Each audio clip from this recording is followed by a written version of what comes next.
Hi, it's Anish Raja from A Raja Properties, and I'm at my latest project, which we just recently purchased in Nottingham. It's a standard 3-bed terraced house, and I've just got a new selfie stick, so I thought I'd use it for the first time and show you my project at the same time as well. So hopefully you'll get to see a bit about the projects I buy, what I do to the properties, and the level of detail that I go into when I'm renovating properties. So just to give you a bit of information about this property is actually in Nottingham. As I said, it's a 3-bed house. We're going to leave it as that. We're not going to do anything fancy.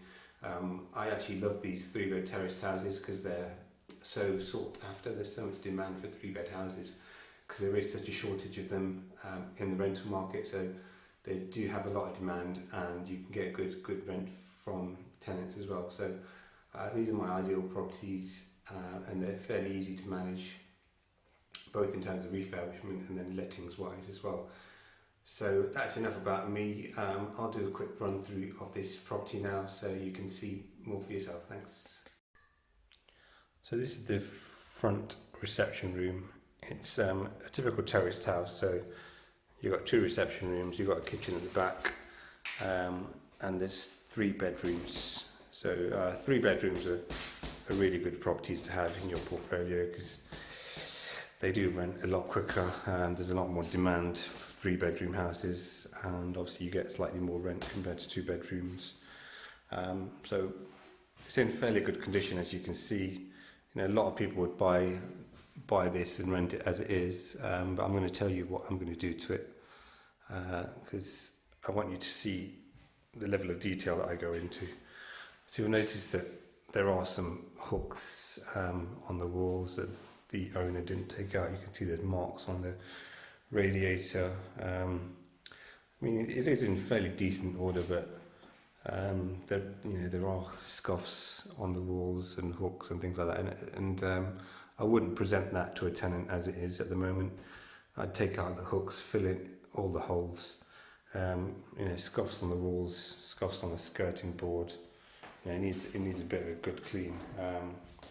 It's the cupboard for the electric meter. There's no handle. Obviously, it's not been painted very well either.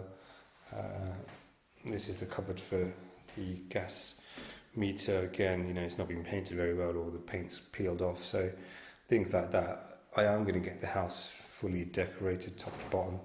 Even there, you can see some of the paints come off that corner of the fireplace. So I noticed all of these things. There's one other thing I'll show you in this room. So you've got a nice wooden door, but there's no door stop either on the floor or on the skirting board. And you can see here that because there's no door stop, the handle's been hitting against the wall and has now caused damage to the wall slightly. So I will be putting a door stop on that skirting board. So that's the kind of level of detail I go to. Going into the second room, I've had to get a damp proof course done on that wall section of the wall there because there was damp. You may have seen some of my Facebook or social media posts about that before, so I have got that done already. So as you'll see, the same issue in this room as the previous room, where there's no door stop on that floor or on the skirting board. You've got 2 cupboards. That cupboard has actually got the boiler in there. You can see the paint's peeling off there, so I will get that wall redecorated on that chimney breast.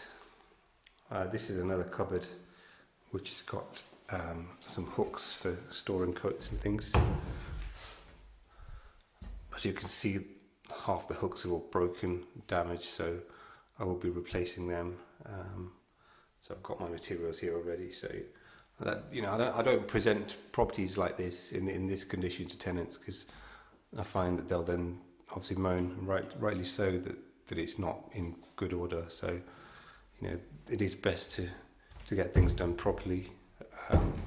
What it costs you at the beginning, you'll make that up in slightly higher rents and happier tenants. So obviously there were floating shelves along that wall which I've taken off, but all the holes need to be filled in, the screws need to be taken out, all the hooks along this wall here as well will need to be removed. So that's this second reception room. The flooring's all quite nice, if you notice that, so that'll be cleaned thoroughly, but otherwise the flooring's in good order. So you've got nice doors as well.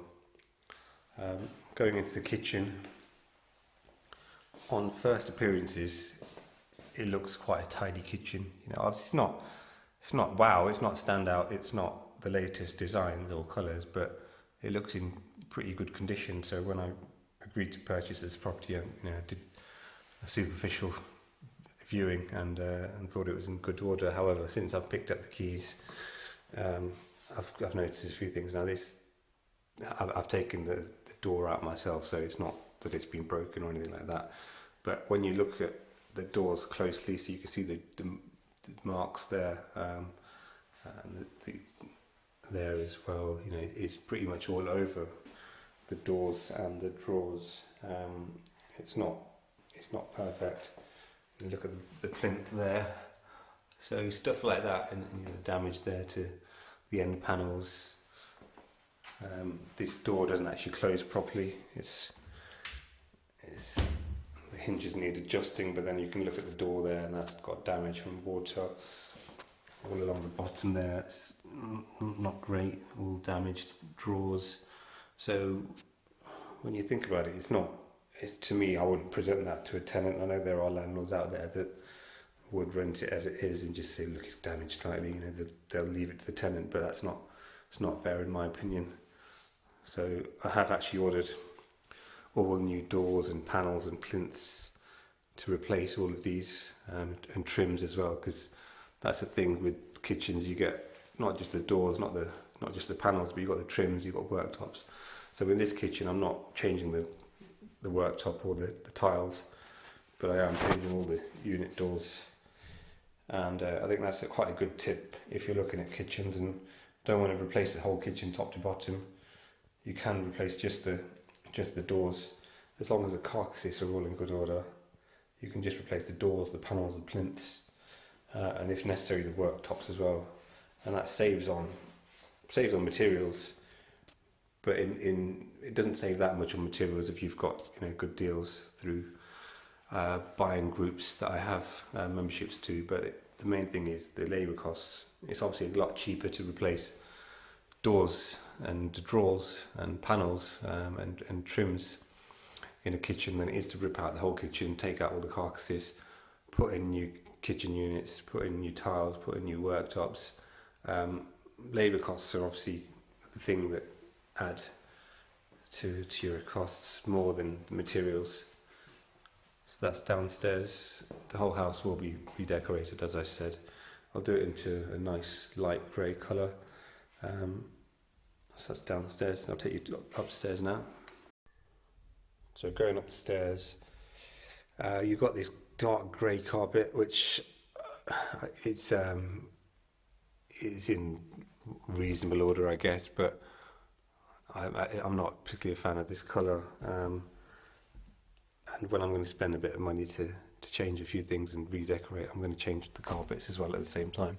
It's always best to get all these kind of jobs done at the same time, because you'll find that with carpet fitters, they'll rip out the carpet and they'll scuff the walls, and then when they're fitting new carpet, they'll scuff the walls as well. So if you do that at the same time as the decorators around, you can then touch up the walls once the carpet fitters have finished. So you've got 2 bedrooms on this first floor. Nice door, wood door. Laminate flooring in this bedroom. It's not the best quality. It looks fairly cheap, and I find that tenants prefer carpets in bedrooms rather than laminate flooring. So I'm going to rip out all the laminate flooring and replace it with carpet. One thing I do check whenever I buy a property is how many sockets there are in bedrooms. So you've got 3 sockets here, and again you'll see that the quality of the painting wasn't very good when they painted this. You got paint and stuff all over the sockets. So I'm going to replace all the socket fronts. There again. So that's the kind of level of detail that I go into, and the standards that I go to when I'm renovating properties. A lot of people will overlook small things like this, but I think that's where you can tell the difference between a good project manager or a good landlord, good investor who's taken time and considered all these small things. So that's this room. Obviously the room's going to be redecorated along with the rest of the house. So going into this second bedroom, there's actually a bathroom at the end of the second bedroom, so if you look at the bathroom door, it's in pretty dated, poor condition. You've got marks everywhere, holes. Again, some landlords would try and keep this and just paint over it, but I think there comes a point where you have to accept that an item has gone past its sell-by date. So for me, I'm going to replace that door. And this flooring, again, the same laminate flooring that's in the other room. But the problem with laminate flooring, and you'll see it here, is that as soon as you get a bit of damage on that flooring, then the whole thing has to come out, and it's not very easy to replace bits of laminate flooring. So this again, this has come to the end of its shelf life, and for me, I prefer to have carpets in bedrooms as well. So as you'll see, there's hooks all over the walls which need taking out, holes need filling. This section of the wall needs redecorating with new wallpaper, and the same point about sockets and things that was in the previous room applies to this room here. So all these sockets are being replaced with nice new sockets, and sockets don't cost too much to buy, but you can tell the feel of a new house when you move in and you see that there's new sockets or new switches. Handles like this, I would never accept that in any of my properties. It's obviously dated, but it's not even functioning properly. Moving into the bathroom, this is a bathroom extension kind of area that there's not a lot I can do with it in terms of size. And even the shape of the bath has to stay the same because of the head height. Obviously there's restricted height head at the back of the wall, so if I put a normal rectangular bath, somebody standing here would just hit their head, so that's why they've got a P shape. So I'm going to replace this whole bathroom suite. It's like this one's currently light cream. I don't know if you can tell, but it looks quite. Sorry, it looks quite dated. Just cut off there for a second. I'm not going to take a picture or show you the inside of the toilet because it's not pleasant. So I am replacing the whole bathroom suite.